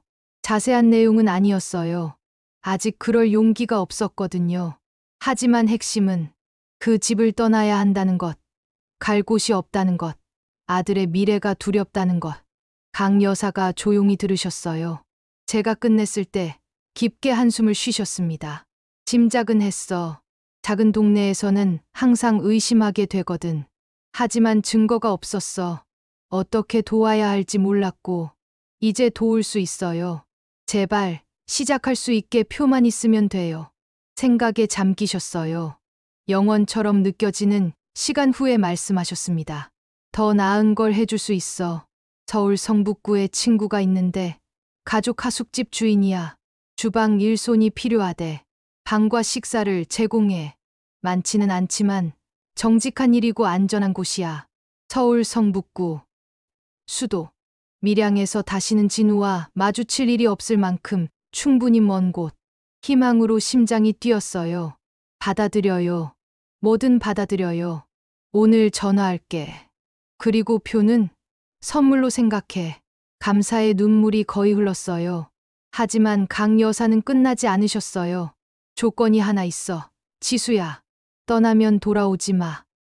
편지도 쓰지 말고 소식도 보내지 마. 완전히 연락을 끊어. 내 안전을 위해서고 나를 위해서야. 남편이 내가 도왔다는 걸 알면 안 돼. 이해하지? 이해했어요. 당연히 이해했죠. 시장이 마을에 타락한 소녀가 도망치도록 도왔다는 걸 아내가 알게 되는 걸 좋아하지 않을 거예요. 집안 명성에 오점이 될 수 있었으니까. 약속해요. 아무도 절대 모를 거예요. 몇 년 만에 처음으로 가벼운 마음으로 그곳을 떠났어요. 계획이 있었어요. 도움이 있었어요. 희망이 있었어요. 오빠가 눈치채기 전에 빨리 행동하기만 하면 됐어요. 다음 며칠은 조심스러운 준비였습니다. 필수품을 골랐어요. 현수 옷, 서류, 숨겨둔 약간의 돈. 모든 게 여행 가방 하나에 들어갔어요. 평생이 가방 하나에. 미나가 할 수 있는 대로 도왔어요. 버스 시간표를 알아내고 최선의 경로를 어디서 쉬어야 하는지, 공중전화 쓰는 법, 정보 묻는 법, 제가 알 필요 없었던 기본적인 것들을 가르쳐 줬어요. 대도시는 달라. 미나가 설명했어요. 똑똑해야 해. 아무나 믿으면 안 돼. 정해진 날이 왔어요. 11월 3일, 1966년. 버스가 새벽 4시에 출발했어요. 강 여사가 미나를 통해 표와 돈을 서울의 친구에게 보낼 추천서를 보내셨어요. 전날 밤, 거의 잠을 못 잤어요. 현수를 계속 보고 모든 디테일을 기억했습니다. 연한 갈색 머리, 들창코, 통통한 작은 손. 제 아들, 제 보물. 그 내벽 너머의 세상을 알게 될 새벽 3시에 조용히 일어났어요. 현수가 자는 동안 옷을 입히고 가방을 들고 성호를 그었습니다. 집이 조용했어요. 어머니가 방에서 부드럽게 코 고는 소리. 오빠는 나갔어요. 금요일이었고 유흥가 가는 날이었거든요. 거실을 발끝으로 걸었어요. 마루가 삐걱거리는 소리 하나하나가 천둥 같았습니다. 현수가 팔에서 움직이고 중얼거렸어요. 부드럽게 쉿 소리를 내며 흔들었습니다. 문에 거의 다 왔을 때 들렸어요. 정말 가는구나. 얼어붙었습니다. 천천히 돌아섰어요. 어머니가 거기 계셨어요. 부엌 문에 서서 낡은 잠옷, 흐트러진 머리, 울음으로 빨간 눈. 엄마, 저는 안다. 항상 다 알았어. 그런데도 용기가 없었어. 네 아버지가 무서웠어. 왜 절 보호하지 않으셨어요? 질문이 맞기 전에 나왔어요. 몇 년간의 상처가 한 문장에 어머니가 고개를 숙이셨어요. 난 약하니까. 항상 약했어. 근데 넌 아니다. 넌 강해. 지수야. 내가 절대 될 수 없을 만큼. 우리는 어둠 속에서 서로를 바라봤어요. 엄마와 딸. 두 개의 반대 운명. 가거라. 어머니가 마침내 말씀하셨어요. 가서 뒤돌아보지 마. 그 애를 잘 키워. 네가 누릴 자격이 있는 인생을 줘. 다가가서 어머니 얼굴에 키스했어요. 주름진 피부, 빨래 비누 냄새, 눈물 맛. 안녕히 계세요. 엄마. 안녕히 가거라. 내 딸. 뒤돌아보지 않고 문을 나섰어요. 새벽 공기가 차갑고 날카로웠어요. 현수가 제 가슴에 파고들며 다시 잠들었습니다. 텅 빈 골목을 빠르게 걸었어요. 한 걸음 한 걸음이 저를 그 집에서, 그 인생에서, 그 악몽에서 멀어지게 했습니다. 버스 터미널은 작고 어두웠어요. 미나가 이미 거기 있었어요. 끝까지 충실한 친구. 안 오는 줄 알았어. 거의 안 올 뻔했어. 엄마가 알아? 항상 아셨어. 미나가 고개를 끄덕였어요. 여자들끼리는 어떤 건 말 안 해도 알지. 버스가 도착했어요. 퍽퍽거리며 검은 연기를 내뿜으며 기사 아저씨, 배 나온 노인이 쳐다보지도 않고 제 표를 받았어요. 서울이구만. 먼 길인데 고장 안 나면 18시간이야. 18시간. 거의 하루 종일 지옥에서 멀어지고 뭔지는 모르지만 뭔가를 향해 가는 거예요. 하지만 뭐든 남는 것보다 나았어요. 어려움을 겪으며 계단을 올랐어요. 현수와 가방의 균형을 맞추며 버스는 거의 비었어요. 반쯤 잠든 승객 6명쯤 길의 리듬에 고개가 흔들리는 뒤쪽 창문 근처 자리를 골랐어요.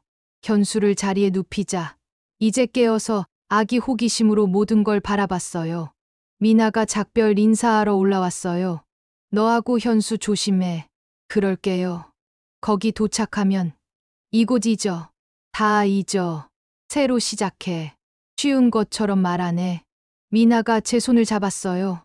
쉽지 않아. 근데 필요해. 넌 행복할 자격이 있어. 지수야. 너희 둘 다. 기사가 경적을 울렸어요. 출발한다. 시간 맞춰야 하니까. 미나가 뛰어 내려갔어요. 버스가 출발하자 인도에서 손을 흔들었어요. 저도 손을 흔들었습니다. 흘리지 않은 눈물로 눈이 화끈거렸어요. 버스가 속도를 냈어요. 익숙한 작은 집들을 뒤로하고 제가 침묵 속에 고통받던 교회, 아버지가 썩고 있는 공동묘지, 제가 한 번도 뛰어놀지 못한 광장. 밀양이 어둠 속에서 사라지고 기억이 되고 과거가 됐어요. 현수가 빠르게 지나가는 불빛을 가리키며 놀라워했어요. 엄마, 봐. 그래, 아들아. 우리 멀리 가는 거야. 아주 멀리. 현수가 손뼉을 쳤어요. 모험에 즐거워하며 너무 작았고 너무 순수했어요. 우리가 뒤에 남기고 온 지옥을 그 집에서 찾고 몇 시간 후에 먹잇감이 도망쳤다는 걸 발견할 괴물을 전혀 몰랐어요. 오빠 얼굴을 상상했어요. 빈 방을 봤을 때 분노, 증오, 하지만 안도감도 이제 상속을 나눌 필요도 동생의 자식을 부양할 필요도 없으니까. 네, 처음에는 분노할 거예요. 하지만 그 다음엔 다른 피해자를 찾을 거예요. 진우 같은 남자들은 항상 그러니까. 마을은 무방비한 소녀들로, 무력한 아버지들로, 약한 어머니들로 가득했어요. 하지만 저는 더 이상 그들 중 하나가 아니었습니다. 길이 앞으로 뻗었어요. 들판을 가르는 아스팔트 띠. 해가 뜨기 시작했어요. 하늘을 분홍색과 주황색으로 물들이며 현수가 제 무릎에서 잠들었어요. 부드러운 숨소리. 작은 손이 제 블라우스를 움켜쥐고 18시간. 박지수를 뒤에 남겨두고 다른 사람으로 태어나기까지 18시간. 창문에 머리를 기댔어요. 풍경이 변하는 걸 보며 황량한 들판, 가난한 작은 마을들, 외딴 주유소. 제 눈앞을 지나가는 영남. 너무 크고 가능성으로 가득 찬. 서울에서는 아무도 저를 몰라요. 아무도 제 이야기를 몰라요. 뭐든 꾸며낼 수 있었어요. 전쟁 미망인, 운을 시험하는 시골 소녀, 평범한 미혼모. 진실 빼고 뭐든. 진실은 밀양에 묻혀 있을 거예요.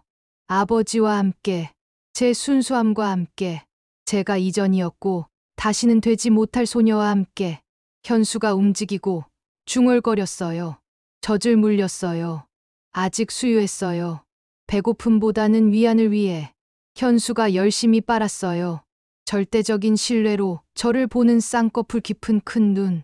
아버지의 것과 같은 눈. 하지만 이제 상관없었어요. 그냥 눈이었어요. 자유롭게, 행복하게, 자신이 어디서 왔는지 절대 모르고 자랄 제 아름다운 아들의 아름다운 눈. 버스가 흔들리고 엔진이 으르렁거리고 시간이 지나갔어요. 이름도 모르는 작은 마을들에서 빠른 정차. 사람들이 타고 내리고 순간 동안 교차하는 삶들. 한 정거장에서 화장실 쓸어 내렸어요. 아기를 데리고 혼자 있는 여자는 항상 관심을 끌거든요.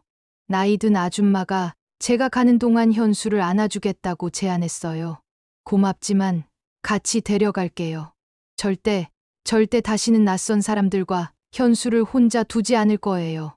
절대 다시는 눈 감고 믿지 않을 거예요. 최악의 방식으로 배웠어요. 위험은 가장 예상치 못한 곳에 산다는 것을요. 버스로 돌아와서 미나가 싸준 점심을 먹었어요. 김밥, 바나나, 작은 물병. 간단한 음식이지만 자유의 맛이 났어요. 오후가 저물었어요. 밤이 왔어요. 현수는 여정의 대부분을 잡고 젖을 먹거나 버스가 너무 흔들릴 때만 깼어요. 저는 잠들지 않았어요. 잘 수 없었어요. 매 킬로미터가 승리였어요.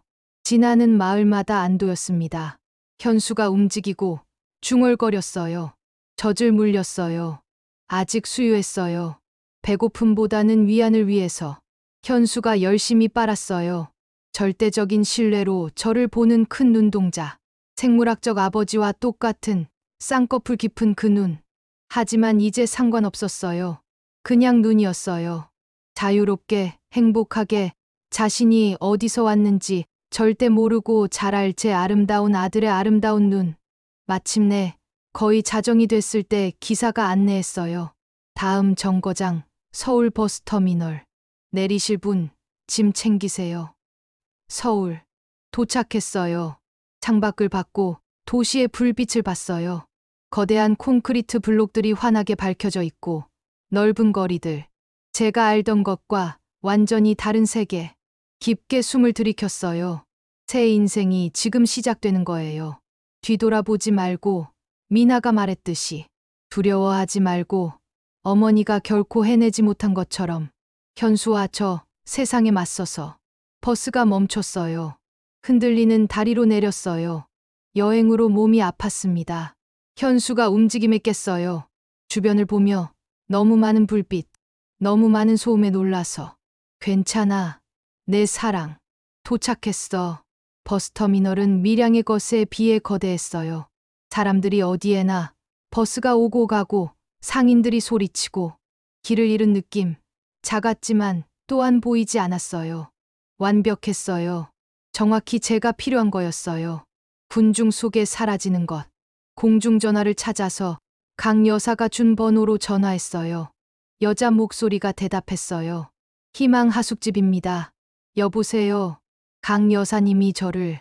박지숙인데요. 아, 네. 기다리고 있었어요. 택시 타세요. 기사님께 이 주소 드리고요. 택시? 평생 택시를 타본 적이 없었어요. 하지만 빨리 배웠어요. 대도시는 힘든 방식으로 가르치거든요. 기사님, 친절한 중년 남자분이 짐 싣는 걸 도와주셨어요.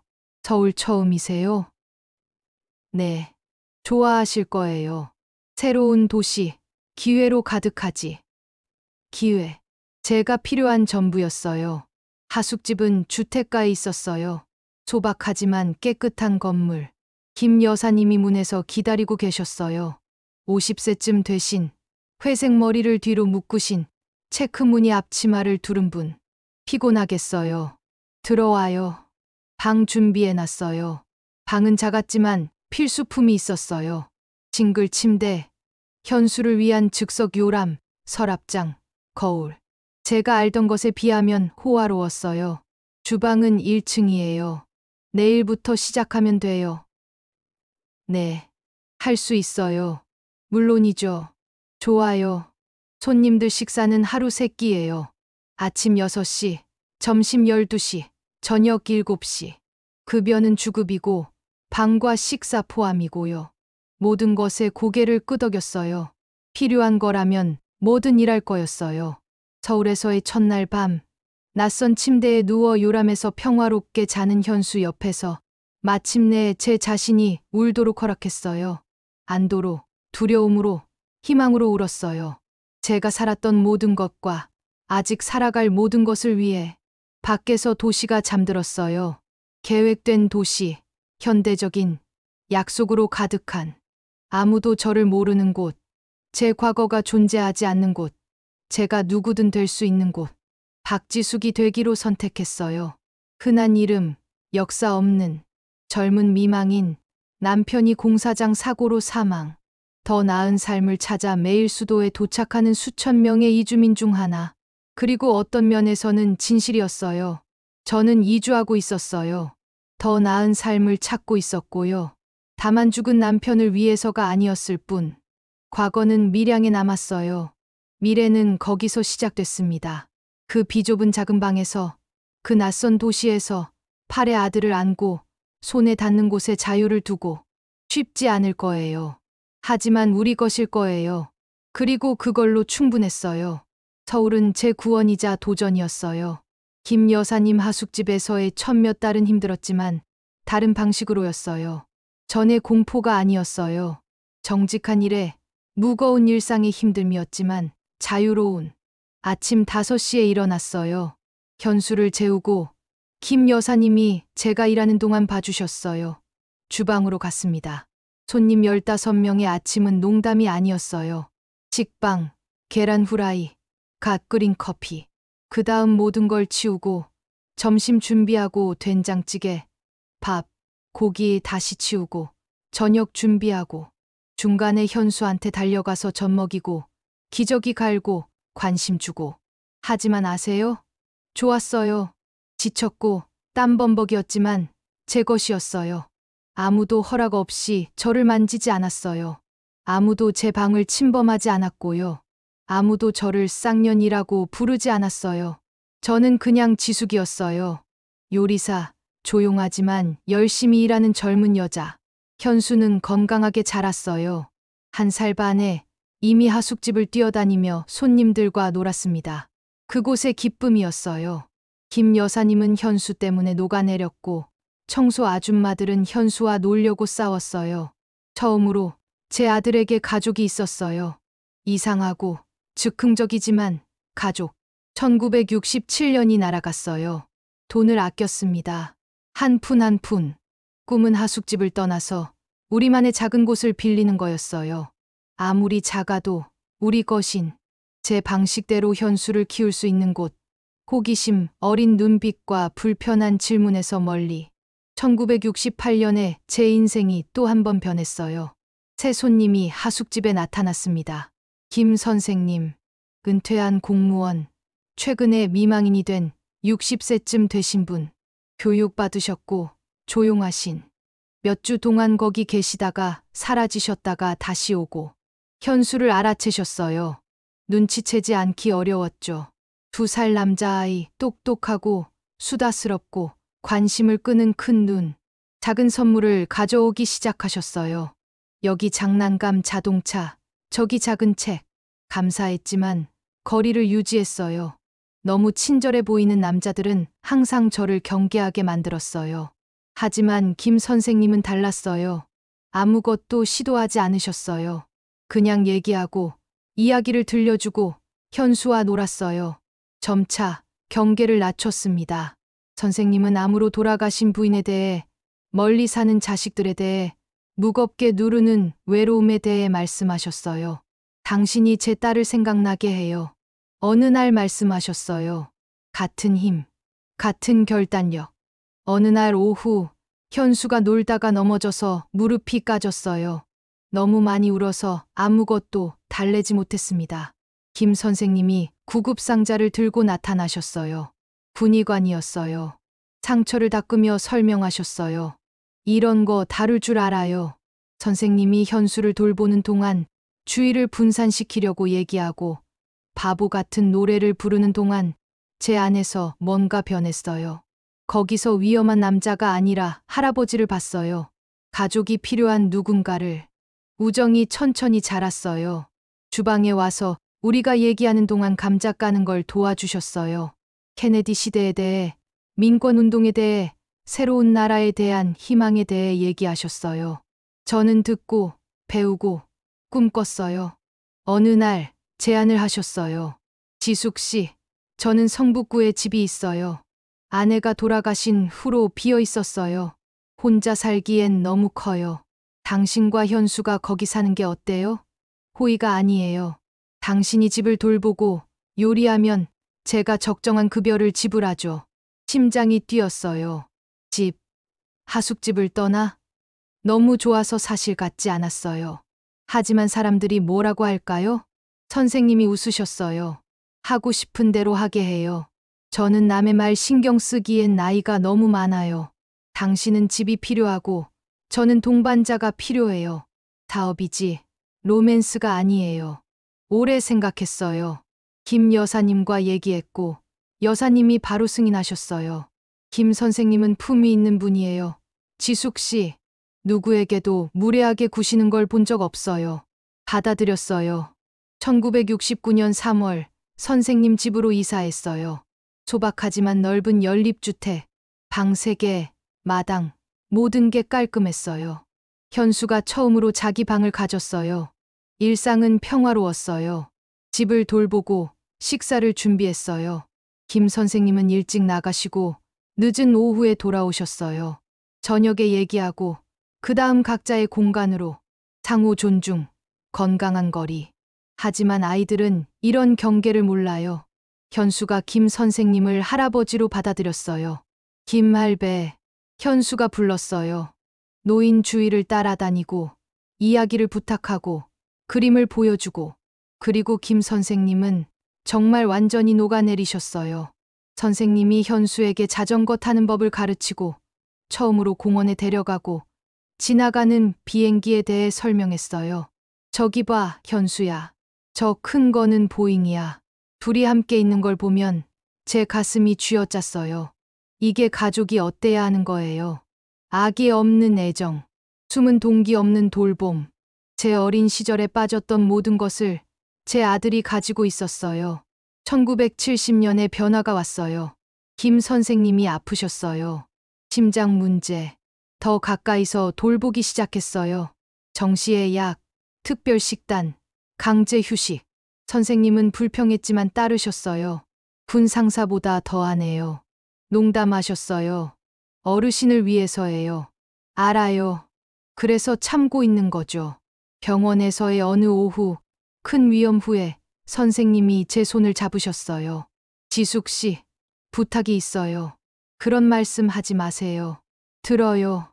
만약 저한테 무슨 일이 생기면 집을 가지세요. 당신과 현수. 서류는 이미 다 정리했어요. 항의했어요. 너무 많았어요. 받을 수 없었어요. 하지만 선생님이 고집하셨어요. 저는 아무도 없어요. 지숙 씨, 아이들은 거의 전화도 안 해요. 당신과 현수가 이제 제 가족이에요. 당신이 저를 돌보듯이 제가 당신들을 돌보게 해주세요. 몇 년 만에 처음으로 울었어요. 감사로 울었어요. 돈이나 집 때문이 아니라 그 몸짓 때문에 누군가가 저를 사람으로 본다는 것, 물건이 아니라 누군가가 저를 보호하고 싶어 한다는 것, 이용이 아니라 김 선생님은 나아지셨지만 더 약해지셨어요. 혹시 필요하실까봐 옆방에서 자기 시작했어요. 현수는 우리 둘 사이에서 잤어요. 무서울 때는 제 방에서, 이야기를 원할 때는 선생님 방에서. 1971년 현수를 유치원에 등록시켰어요. 5살, 할 수 있는 만큼 똑똑한, 파란 유니폼, 작은 책가방, 이가 빠진 미소. 제 자랑, 제 기적. 엄마, 나는 왜 아빠가 없어? 어느 날 갑자기 물었어요. 얼어붙었어요. 질문이 올 거란 걸 알았지만 준비가 안 됐어요. 아빠는 돌아가셨어. 아들아, 내가 아기였을 때 어떻게 돌아가셨어? 일하다가. 좋은 분이었어. 깊게 숨을 들이켰어요. 그래, 좋은 분이었어.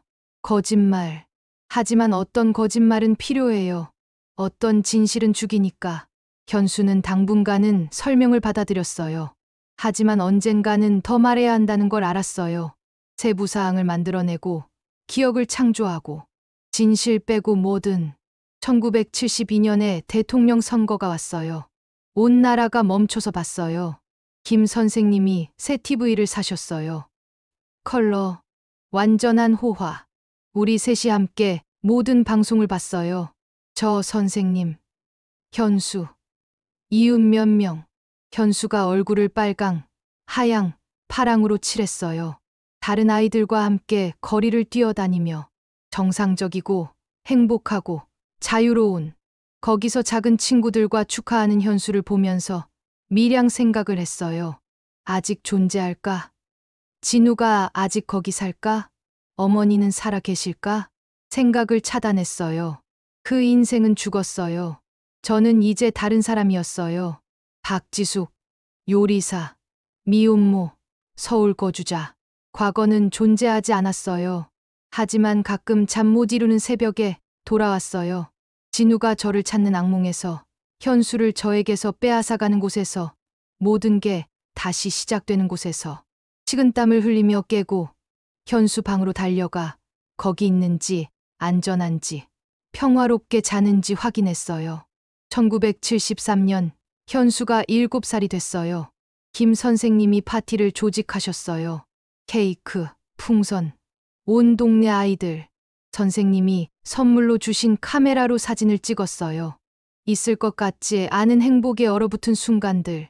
그해 저와 김 선생님 사이에 뭔가 변했어요. 로맨스가 아니었어요. 저도 원하지 않았고 선생님도 시도하지 않으셨어요. 더 깊은 것이었어요. 공모. 매일매일의 상호 돌봄 속에서, 요구 없는 애정 속에서 만들어진 진짜 가족. 선생님이 겨울에 악화되셨어요. 계속되는 입원. 병원과 집 사이에서 분열됐어요. 선생님과 현수를 돌보는 사이. 이웃들이 도와줬어요. 선생님들이 이해해 주셨어요. 전에 없었던 지지망. 병원에서의 어느 밤, 선생님이 너무 약해서 크게 말할 수가 없으셨어요. 속삭이셨어요. 지숙 씨, 당신은 제가 항상 갖고 싶었던 딸이었어요. 현수는 제가 만나지 못한 손자고요. 고마워요. 고맙습니다, 선생님. 선생님 손을 잡으며 대답했어요. 모든 것에 선생님이 9월에 돌아가셨어요. 평화롭게 주무시면서 마땅히 받으셔야 할 방식으로. 장례는 소박했어요. 선생님 자식들이 나타났어요. 정장 차림의 두 남자들, 불친절한 표정. 모든 걸 의심했어요. 제가 누군지, 거기서 뭘 하는지, 왜 아버지가 저한테 집을 남기셨는지. 가정부였어요. 제가 설명했어요. 집에 살고 모든 걸 상속받는 가정부요. 암시는 분명했어요. 그들은 제가 애인이라고, 사기꾼이라고, 협잡꾼이라고 생각했어요. 그들이 말하게 놔뒀어요. 누구한테도 설명할 빚이 없었어요. 변호사가 모든 걸 해결했어요. 서류는 정리돼 있었어요. 김 선생님의 희망이 등록돼 있었어요. 집은 합법적으로 제 것이었고 현수의 것이었어요. 아들들은 불평하며 떠났고 이의를 제기하겠다고 약속했어요. 다시는 나타나지 않았습니다. 1974년이 다르게 시작됐어요. 생애 처음으로 제 것이 있었어요. 집, 안정, 미래. 현수는 건강하게 학업적으로 자라고 있었어요. 근처 식당에서 일자리를 구했어요. 일하고 우리 생계를 벌어야 했어요. 하지만 밤은 어려웠어요. 김 선생님 없이 집이 너무 크고 너무 텅 빈 것 같았어요. 현수는 대리 할아버지가 그리웠어요. 저는 동반자가 그리웠고요. 그때 옆집 김 아줌마를 만났어요. 터프한 광주 아줌마. 동네에서 존경받는 분이셨어요. 제 고통을 보시고 도움을 제안하셨어요. 얘야, 무거운 거 짊어지고 있네. 눈에 보여. 얘기하고 싶어? 처음에는 거절했어요.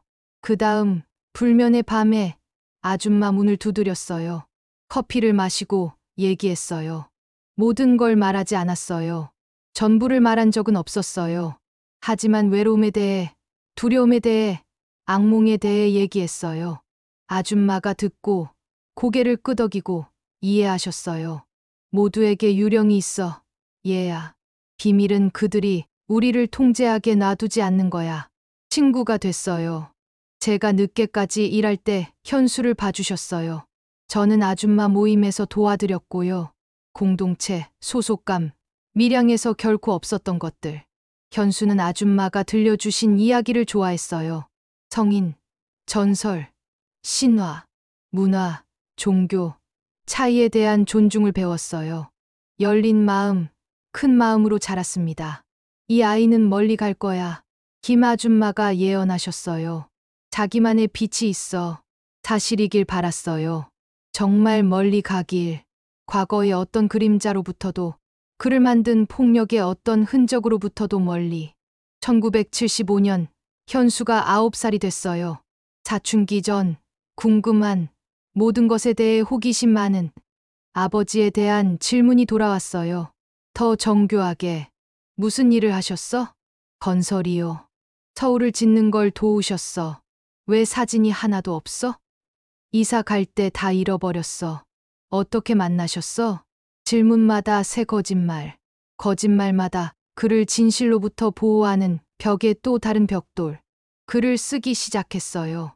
밤에 현수가 잠든 후에 기억을 종이에 옮겼어요. 출판하려고가 아니었어요. 절대 아니에요. 정리하려고. 원하더라도 절대 잊지 않도록 확실히 하려고. 밀양, 진우, 지하실, 탈출. 모두 거기 삐뚤빼뚤한 글씨로 서랍 뒤에 숨겨진 공책에. 언젠가 생각했어요. 제가 죽으면 누군가 찾을 거예요. 읽을 거고요. 이해할 거예요. 하지만 현수는 안 돼요. 절대 현수는. 1976년에 진짜 사춘기가 왔어요. 변성기, 얼굴 여드름, 여자애들에 대한 관심. 정상적이고 건강하고 청소년이 되어야 하는 모든 것. 하지만 얼굴, 그 빌어먹을 똑같은 얼굴. 쌍꺼풀 깊은 큰 눈이 지나는 해마다 진우를 더 닮아갔어요. 가끔 특정 각도에서, 특정 표정에서 제 천사 속에서 괴물을 봤어요. 깊게 숨을 들이켰어요. 기억하세요. 유전학은 운명이 아니에요. 양육이 본성을 이겨요. 제 아들은 좋았고 좋을 거예요. 핏줄 속의 피와 상관없이. 1977년 중학교 졸업. 정장 입은 현수, 손에 졸업장, 자랑스러운 미소. 청중석에서 몰래 우는 저. 제 아들이 남자가 되고 있었어요. 좋은 남자. 세월이 흘렀고 저는 마지막인 것처럼 매 순간을 지켜봤어요. 1978년 제 현수가 대학 입시를 준비했어요. 엄마, 대학 가고 싶어요. 공학, 아빠처럼요. 아빠, 제가 만든 유령. 그가 우상화하는 죽은 영웅. 결코 존재하지 않았던. 갈 거야, 아들아. 내 모든 꿈을 이룰 거야. 그의 꿈, 제 꿈. 제가 만든 상상 속 아버지의 꿈. 1978년 밤마다 공부했어요. 식탁에 펼쳐진 교과서. 공기 중의 긴장감. 현수는 긴장했고 저는 더했어요. 결과가 나왔을 때 서울대학교 토목공학과 합격. 기쁨의 폭발이었어요. 거리에서 파티. 김 아줌마가 특별 잡채를 만드셨어요. 이웃들이 음료와 음악을 가져왔어요. 밤늦게까지 현수가 저를 안고 웃고 축하하며 해냈어요. 엄마, 해냈어요. 우리가 해냈어. 생각했어요. 모든 역경에도 불구하고, 모두에도 불구하고 우리가 해냈어. 대학은 비쌌어요. 아무도 그거에 대해 경고하지 않았어요. 책, 재료, 교통비. 2가지 일을 하러 갔어요. 낮엔 식당, 밤엔 청소. 지쳤지만 그의 미래를 위해 필요했어요. 1979년에 소식이 왔어요. 현수가 2학년 꾸준히 데이트하고 같은 반 여자애 인턴하고 아버지가 결코 아니었던 남자가 되고 있었어요. 정직하고 열심히 일하고 배려하는. 어느 날 여자친구를 데리고 집에 왔어요. 수진이. 같은 과 친구. 괜찮은 여자애, 학업적이고 예쁘고 전통적인 서울 가족. 엄마, 이 여자가 제 인생의 여자예요. 미소 지었어요. 19에 벌써 알았네요. 어린 사랑이지만 진실한 사랑. 1980년이 졸업의 해였어요. 제 아들, 엔지니어. 자랑의 눈물, 터질 것 같은 가슴. 무대에서 졸업장을 받으며 군중 속에서 제 얼굴을 찾는 현수. 졸업 파티. 수진이네 가족이 참석했어요. 의사 아버지, 교사 어머니, 형제자매들. 좋은 사람들, 교육받은 모든 것에도 불구하고 저를 잘 대해주는. 미혼모, 가정부, 성 없는. 박 여사님, 훌륭한 남자를 키우셨네요. 수진이 어머니가 말씀하셨어요.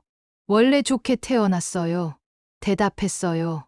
거짓말, 진실, 둘 다. 폭력에서 태어났지만 사랑을 선택했어요. 제가 피와 땀과 침묵으로 가꾼 기적. 1981년이 결혼과 함께 왔어요. 꽉 찬 교회, 면사포와 화환, 결혼 행진고, 정장 입은 현수, 하얀 드레스의 수진이, 신랑 들러리로 저, 신랑의 유일한 가족, 친척은 어디 계세요? 박 여사님? 물었어요. 없어요. 다 돌아가셨어요. 또 다른 반쯤 진실. 적어도 저에게는 죽은 신부가 결합에 대해, 가족에 대해, 기독교의 사랑에 대해 얘기했어요. 밀양을 생각했어요. 강제 결혼에 성사로 위장한 공포에 이것과 비교했어요. 서로를 선택하고 사랑하고 존중하는 두 젊은이. 지옥과 천국의 차이. 1982년은 축복받았어요. 첫 손주, 여자아이, 민지. 아름답고 건강하고 울보. 현수는 아빠가 되어 얼빠진. 수진이는 빛났어요. 저는 51세의 할머니. 그 작은 생명을 팔에 안았어요. 완벽한, 순수한, 진짜 손녀, 진짜 가족. 비밀 없이, 그림자 없이, 두려움 없이. 할머니, 엄마 닮았어요. 누군가 말했어요. 자세히 봤어요. 검은 머리, 들창 코, 작고 귀여운 눈. 다행히 눈매는 엄마를 완전히 닮았어요. 아빠 쪽에 그 큰 눈이 대물림되지 않은 것에 하늘에 감사했습니다. 그를 상기시키는 특징은 아무것도 없었어요. 1984년에 두 번째 손주가 왔어요. 준호, 김 선생님께 경의를 표하는 웃는 남자아이, 조용한. 현수는 자기 집을 짓고 있었어요. 안정적인 인생, 행복한 가족, 제가 꿈꿨던 모든 것, 제가 자격이 있는 것 이상. 가끔 가족 모임에서 주위를 둘러봤어요.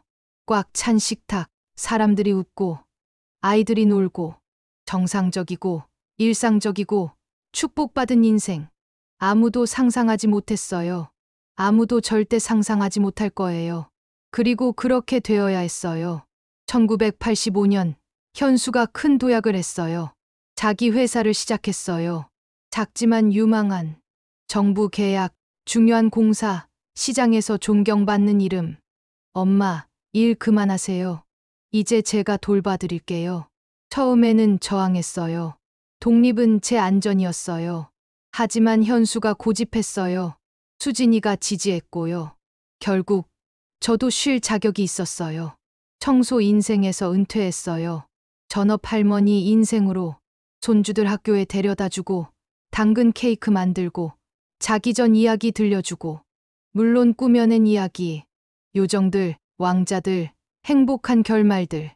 진짜 괴물 없이, 어두운 지하실 없이, 필사적인 탈출 없이. 1986년은 더 큰 집으로의 이사를 의미했어요. 정원, 수영장, 아이 각자의 방. 현수가 저와 함께 살자고 고집했어요. 엄마가 가족의 가장이에요. 엄마 자리는 우리와 함께예요. 제 자리. 그렇게 많은 자리 없음 후에 마침내 하나가 있었어요. 하지만 과거는 쉬지 않아요. 그의 불면의 밤에 TV를 켰어요. 뉴스, 전국의 이야기들. 그리고 갑자기 리포트. 밀양시, 인프라 현대화. 밀양, 아직 존재했어요.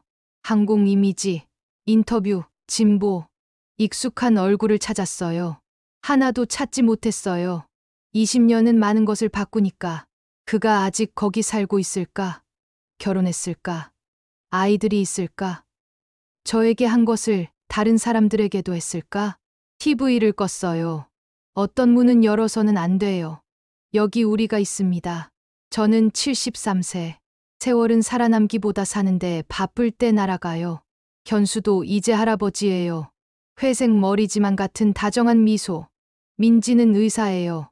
한 번도 만나지 못한 대리할아버지처럼. 준호는 아버지의 발자취를 따라 토목공학으로. 그리고 지수, 막내 손녀. 작가가 되고 싶어 하는 10대. 할머니, 회고록 쓸 생각 안 해보셨어요? 지수가 얼마 전에 물었어요. 커피를 거의 뿜을 뻔했어요. 무슨 회고록이야, 얘야? 할머니 인생엔 모험이 별로 없는데 거짓말 1001번. 하지만 어떤 이야기는 말하는 게 아니에요. 묻히고 잊히고 지워지는 거예요. 그래야 다음 세대가 자기 것을 쓸 수 있어요. 깨끗하게, 과거의 얼룩 없이. 요즘 밀양을 꿈꿨어요. 몇 년 만에 처음으로. 하지만 악몽이 아니었어요. 마을이 불타고 제가 되고 바람이 모든 것을 날려가는 꿈이었어요. 가벼운 느낌으로 깼어요. 이제 할머니 이야기 채널을 위해 이 영상을 녹화하며 처음으로 이 이야기를 합니다. 왜 지금이냐고요?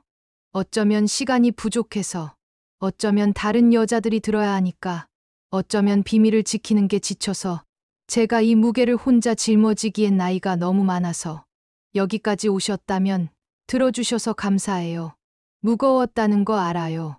아프다는 거 알아요. 하지만 말해야 했어요. 많은 지수들이 거기 있어요. 자기 지하실에 갇혀서 탈출구가 없다고 생각하는 탈출구가 있어요. 항상 있어요. 가끔은 문이에요. 가끔은 창문이에요. 가끔은 직접 파야 하는 벽의 구멍이에요. 하지만 탈출구가 있어요. 기적은 표를 위한 돈이 아니었어요. 일자리 제한도 아니었고, 심지어 아버지의 죽음도 아니었어요. 기적은 제가 더 나은 것을 누릴 자격이 있다고 믿었다는 거예요. 기회가 나타났을 때 붙잡을 용기가 있었다는 거예요. 견수는 이 이야기를 몰라요. 절대 모를 거예요. 어떤 사람들은 틀렸다고 할 거예요. 아들은 어디서 왔는지 알 권리가 있다고. 저는 아들은 행복할 권리가 있다고 말해요. 저지르지 않은 범죄의 무게 없이 살 권리가, 아버지가 영웅이었다고 믿을 권리가, 괴물이 아니라 평생 이 진실로부터 그를 보호했어요. 그게 제 마지막 사랑의 행동이에요. 이 비밀을 무덤까지 가져가는 것. 제가 쌓은 아름다운 거짓말을 계속 믿게 하는 것. 오늘 저는 그의 큰 눈에 감사하기까지 해요. 외모가 성격을 정하지 않는다고 악은 타고나는 게 아니라 배운다는 걸 가르쳐 줬어요. 그리고 어머니의 사랑이 어떤 저주받은 유산도 축복으로 바꿀 수 있다고. 여기까지 보셨다면 이 할머니한테 호의를 베풀어 주세요. 채널을 구독하고 좋아요를 남기고 제 이야기가 헛되지 않았다는 걸 보여주세요. 그리고 더 나아가요. 어디서 보시는지 댓글로 알려주세요. 제 이야기가 전국의 여자들에게 닿고 있는지 알고 싶어요. 우리의 힘은 근육이나 돈에 있지 않아요. 살아남는 것에, 보호하는 것에, 변화시키는 것에 있어요. 제 이름은 박지수예요. 아니, 그랬어요. 오늘 저는 박지숙이에요. 견수의 엄마, 민지와 준호의 할머니, 지수의 증조할머니. 저는 죽음이 아니라 삶을 선택한 여자예요. 미움이 아니라 사랑을. 파괴하기 위해 말하기가 아니라 보호하기 위해 거짓말하기를. 그리고 다시 선택해야 한다면 똑같이 할 거예요. 영원히 안녕, 밀양. 영원히 안녕, 새 인생. 이게 제 이야기였어요. 우리 이야기. 기적의 이야기. 네, 맞아요. 하지만 우리 스스로 만드는 기적.